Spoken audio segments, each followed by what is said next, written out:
こんにちは、なっきです。今回はアウトフィットを作っていこうと思います。赤いワンピースになります。最近はブーツ作ってたり、ドールハウスをレベルアップさせるので、いろいろ小物を作ってたりするので、お顔を作っていなくって、動画のネタにできるものがなかったので、洋服作りを撮ってみました。洋服作るのはあんまりうまくはできないんですが、なんか緩い気持ちで見てもらえたら嬉しいです。今回は上から下まで裏地をつけようと思ってやっています。そこが見どころですかね。よかったら最後まで見てもらえたら嬉しいです。それでは解説に入ります。今回は膨らんだ長袖の長めのワンピースを作っていこうと思っています。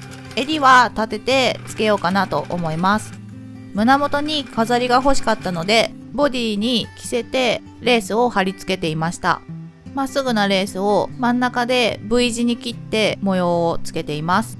手芸用のボンドで仮止めして縫っていきました。その後、袖の肩口のところをギャザーを寄せていました。今は身ごろに縫い付けるところに仮縫いをしています。待ち針で留めるとずれやすいので、普通に針と糸で縫い付けるようにしています。そうすれば確実にね、間違えるところ縫らなくて済むので、カーブとか縫うのが難しいところは先に手で縫ってからミシンで縫うようにしています。今、襟のパーツの端処理をしています。ここに胸でつけたレースと同じものを少し飛び出るようにつけました。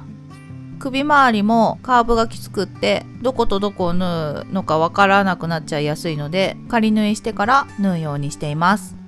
今回も襟をつけるのかなり大変でした。前の時もかなり苦労したんですが、何回かやり直したら綺麗につけられました。襟の反対側の端処理もします。ボディに合わせて型紙を作ってはいるんですが、襟の長さやカフスの長さとかが紙で描いた時と作ってる時でちょっと足りなくなったりしがちでうまくいかないので、片側を止めて必要なところに縫い合わせて、飛び出た分を切って短くして折り込んで処理するようにしています。きっと型紙の作り方が悪いんですよね。もっと勉強しないとなーっていう感じです。今、裏地をつけ始めました。首周りを留めています。襟をつけるときに一緒に裏地もつける予定だったのに、忘れて襟だけ縫ってしまったので後付けしました。後付けだと縫い線がいっぱい出ちゃって綺麗に仕上げるのが難しいので、できるだけ少ない線でやろうとは思うんですが、順序を考えるのが難しくって何回も同じとこ縫ったりもします。そんなこんなで上半身はこんな感じになっています。初期の頃に比べればだいぶマシになった感じもするんですけどね。袖はカフス袖にしたいと思います。今ギャザーを寄せています。今回透明の糸を使って縫っていったんですが、つるつる滑っちゃって縛るのも難しかったです。でも布の色に関係なく使えるので便利だなぁと思いました。今回ちょっとこの赤いベリーベッドみたいな感じの糸が用意がなかったので重宝しました。袖にも首と胸元につけたレースと同じレースを少し見えるように貼り付けました。こんな感じです。ピシッとね、まっすぐ。反対の袖はギャザーを寄せてなかったのでギャザーを寄せます。袖の膨らみとカフスの長さと袖の幅とか同じになるようには気をつけています。袖とカフスを固定します。ここは直線で比較的簡単なので待ち針で3箇所留めました。レースを布用のボンドで貼ったので1本縫うだけでうまく固定できました。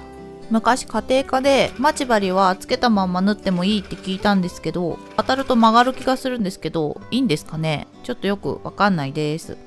肩の方の裏地を固定していきます。ここの縫い方がわからなかったので YouTube で検索したら何名か上げてくださってる方がいて勉強しました。ありがたいですよね、今ね YouTube でいろいろ知れるから。袖が大きめだったのでしまう時も大変だったし、引き抜く時も結構大変でした。この裏返しの作業が得意じゃなくて布傷つけちゃいそうだし、引っ張っても出てこないし、あんまり好きじゃないです。うまくひっくり返せる方法とかってあるんですかね？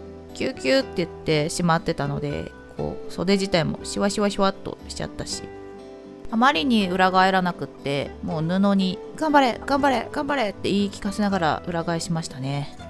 立体を想像することが苦手なので、本当にこれで裏返せるのかなって不安になるんですが、先人の知恵ですよね。ちゃんと裏返りました。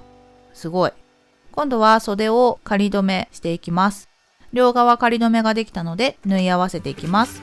一回作った時に袖が大きすぎたので削ったんですけど、完成した時にまだ大きいなっていう感じがしたので、上の腕、二の腕の上あたりでギャザーを一回入れることにしました。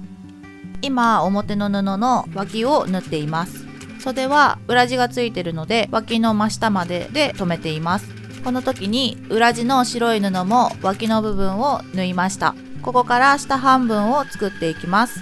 スカートの裾につけるフリルを作っているところです。スカートの長さの2倍ぐらいにして裾の処理をしました。こっち側にギャザーを入れています。スカートの裾と同じ長さになるようにギャザーを入れました。直線なので待ち針で留めて縫っていきます。縫う前に一度アイロンで押さえています。フリルって作るの難しいですね。変な風にアイロンで押さえちゃうと違うところと一緒に縫っちゃったりもするんで難しいなぁと感じます。上半身でも使っていたレースをスカートの裾に貼り付けました。お腹周りもギャザーを入れます。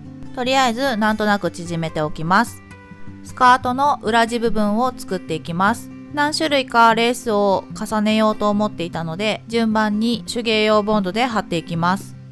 これで仮留めしとくとずれなくてほんと縫いやすいから便利ですね。レースの位置が決まったのでどこを縫うか印をつけていきます。スカートにつけたレースの糊が乾いたので上を縫っていきます。やり直しもできるし付け足すのも簡単なので感覚的に飾り付けができて楽しいです。裏地の裾につけたレースも固定していきます。直線だけのところは簡単なので縫うのが楽しいです。アウトフィットを勉強し始めて1年ぐらい経つ気がするんですが、どこを縫ったらいいかとか型紙はどうしたらいいかとかがだんだんわかるようになってきて、作るのが楽しいなって感じるようになってきました。もっといろいろなものを作れるようになりたいなって思ってます。裏地のお腹部分にもギャザーを寄せて長さを合わせていきます。この長さを合わせるのも結構苦手で、うまいこと同じ長さにならないんですよね。で、いいかなと思って止めた後にちょっと長さ違うってなってやり直すことがしょっちゅうあります。さっきとりあえず縮めておいた表側の布もギャザーを寄せて長さを合わせています。